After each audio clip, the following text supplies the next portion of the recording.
Kislev versus Wood Elves has consistently been one of my favorite matchups in Total War Warhammer 3. Just super dynamic and interesting factions that kind of play against one another's strengths and in general are really fun both to play given their mobility and everything else, and facing off between these two factions leads to some incredible games. This one I haven't watched yet, but it was promised to me to be a banger, official certified banger, according to Codex. So we'll trust his judgment on that and take a look at the build very quickly here. Ice Witch, Lore of Ice, specifically. Ice Witch.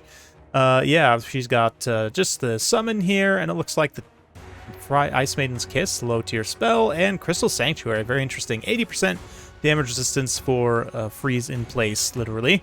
We've got some Dervishes and Griffin Legion out on this flank, same thing out on the opposite flank, with a strong front line of armored Kossars.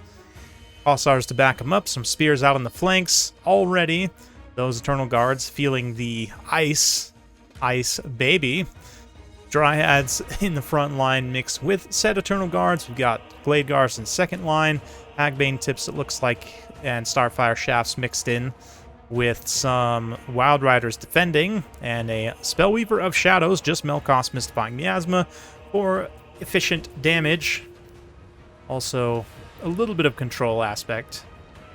But, yeah, interesting, I don't know, maybe Beasts would have been better for Flock of Doom? Maybe they're looking more specifically for, like, single-target anti-cavalry, which, I guess, Melkoth is slightly better for, but yeah, we get a nice charge initially by the Griffin Legion out here on this flank. Blade Guards opening up, and just in general, big range combat playing out, but the Griffin Legion, pretty clean charge in here. They're going to destroy his Dryad with taking relatively little damage in response. The Eternal Guards, Dryads just in general getting hammered as they face the pistols and bows of the front line. One Kossar has been completely eliminated, though. They will shatter as soon as Fire Blood drops. And on the opposite flank as well, we get a nice cavalry engagement. Both sides, actually, it looks like the Wild Riders and Glade Riders trying to hold back whatever they can. This Kossovite Dervish just gets absolutely clobbered here, and this Griffin Legion they're supporting is going to take some serious damage from the Regiment of Renown. Wild Riders here in particular with their armor piercing and anti-large. Wild Hunters of Kurnos charge in. Those Griffin Legion very quickly have to pull back. On the opposite side, Glade Riders, Eternal Guards trying to hold back along with the Spellweaver, whatever they can. Really nice Ice Breath there by the caster of Kislev. And yeah, we've got Kossars, armored Kossars, able to kind of just freely fire in and just savage those lightly armored Elven skirmishers. So both sides fighting tooth and nail at this point. That's why I love this matchup so much. Yeah, we've got the Kossovite Dervishes, and in general, Kislev Cavalry trying to work through. Some of them have used Fire Blood already, those lighter Dervishes especially, just getting hammered there. And the Griffin Legion, too, got focused very efficiently by the bows. You can see the Elf player here just doing a great job. Probably have them all on the same grouping, right? Just quick, firing between different targets. Here, though, Kislev Cavalry managed to make it through. Griffin Legion in particular are going to be incredibly painful on the charge here. Wild Riders very quick to respond, but is it going to be enough to save these two units of archers? Doesn't look like it. They both rout. This unit routes as well. And the Ice Witch get in the back line with some beautiful disruption with the Snow Leopard. That Frostbite especially will make it hard for those archers to get away in any kind of meaningful way and able to set up, keep shooting, but we'll see. Spellweaver of Shadows also pulling back there. Kislev kind of reestablishing control of their infantry line. We are still having some issues with Dryads, though, as the Kossars out on this flank getting taken down, and the Dryads potentially can overrun here into some other units, but the charge of the Kislev Cavalry, likewise, Wild Hunters and other Wild Riders were able to come in, stop that. They're going to catch this other Griffin Legion flat-footed. It's a pretty painful mistake for Codex. Oh, he looks like he saw him just in time. I don't know if it's enough to actually save them, but at least they won't take just a full charge damage. And yeah, these Griffin Legion also coming back, just barely impacting a charge there on those Glade Guard. It's very, kind of small things can make a big impact in the grand scheme of things. Yeah, Kossars managed to get in position at least. You know, those Griffin Legion pull the Wild Hunters of Kurnos into the ranged fire of Kislev, able to deal with them in that way. And they still got another Wild Rider operational, and coming on a quick hammer and anvil locally with these Dryads here as the Kossars get hammered on the charge. Not the most impactful charge. Yeah, their armor definitely helps them mitigate quite a bit of that. You know, Wild Riders don't have too much in number. It may be, yeah, a little bit too far away from the slope probably to be getting any kind of benefit from that. But all the Glade Guards kind of reform into a firing zone. And that's going to be a dangerous situation for any Kislev unit that gets caught out here. Yeah, you can see the Armored Kossars come forward. The By Our Blood will allow them to exchange some shots here. It's enough to actually shatter one Glade Guard out. Man, such strong army ability to have. But yeah, the Ice Witch here is going to maybe try and get close enough to use some magic. Takes a nasty miscast, though, for her troubles. It is going to be enough to finish off one Starfire Shaft here, and that probably makes the other one rout. We shall see. But some Melkoss Mystifying Miasma still operational, still just getting very efficient value here on the Spellweaver of Shadows.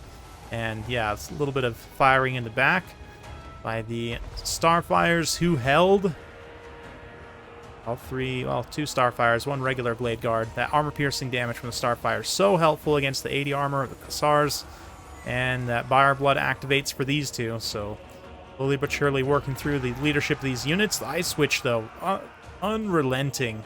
Absolutely clobbers this Blade Guard here with that Ice Breath. I'm calling it Ice Breath, whatever the specific name of it is. Ice Maiden's Kiss.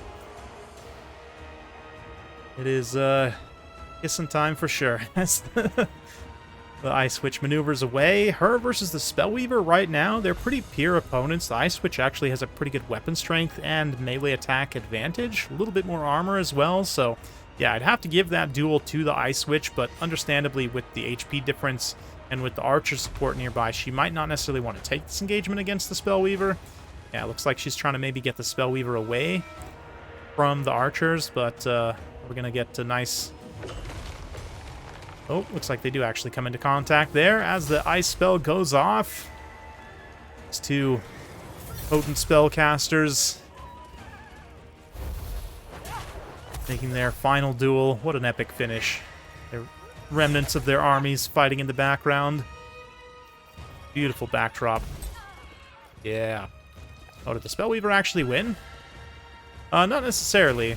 No side necessarily won, but you know, Kislev not wanting to make it a fair fight. It's going to pull back to their infantry support, try and get whatever range damage they can to finish off like these Wild Riders.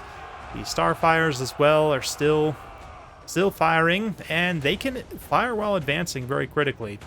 It's not super common for units in this tier to be able to fire on the move, and they are one of the few that can.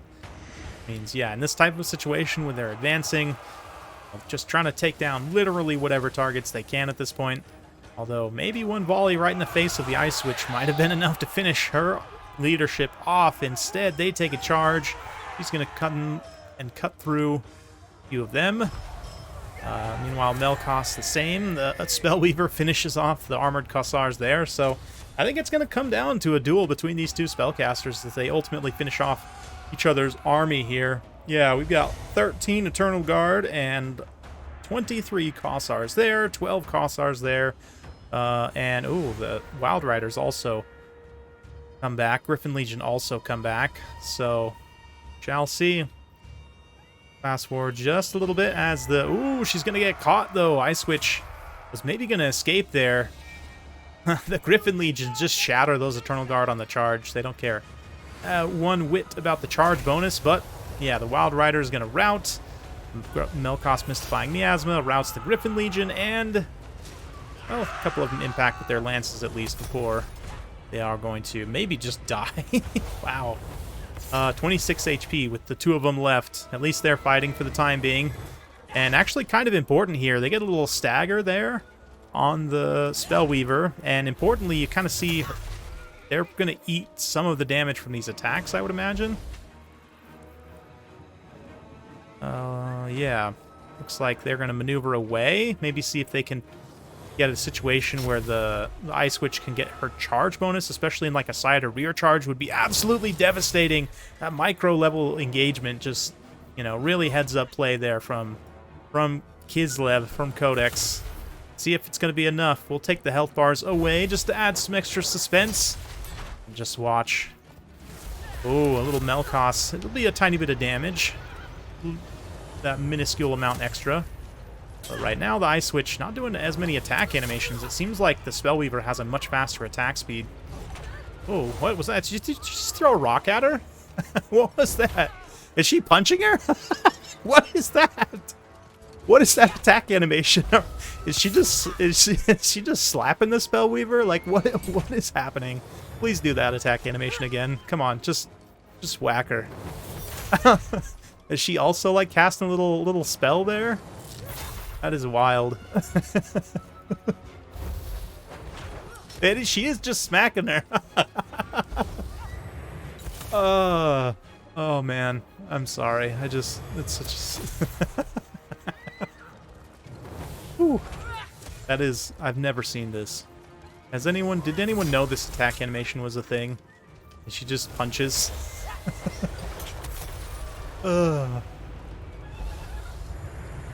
Oh man, yeah, this goes on for some time. Neither of these characters have a particularly good hit chance, so they're probably just whiffing on each other a ton here, but they're basically neck and neck in terms of HP. This is 100% dice rolls at this point. Ice Witch has a very slight advantage, but it's basically just literally dice rolls. But yeah, man, that punch attack seems to be quite effective. It's like that last punch did it. Wow. Oh, what an incredible game, man. What an incredible game. Really well played to both players, honestly. Could have gone either way there at the end. I mean, ultimately, a finish like that is both players played about equally well in order to kill each other. And it literally, like I said, comes down to just dice rolls, which Codex had a very slight advantage on, but certainly could have gone either way. Only that slight of an advantage. I mean, I've seen weirder things happen in single entity engagements, certainly with much greater disparity between opponents. Still, the lesser opponent winning sometimes, but certainly here, as we would expect, a very slightly better opponent very slightly won, and it ends up being the difference in victory. Yeah, overall here, the ranged units from both sides are going to perform quite well in a just knockdown, drag-out, shootout match, ultimately. Yeah, Starfires, Cassars on both sides, just absolutely feasting. I say Starfires, Glade Guards in general. The cavalry of the Wood Elves did slightly better, maybe. They had, like, one unit that just absolutely cleaned up.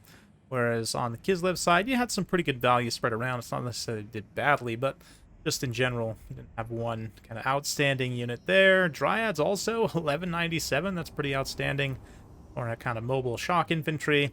And then ultimately, yeah, the difference in value on the casters as well. 10,000 damage versus 17,000 damage. 1,400 value versus 1,890.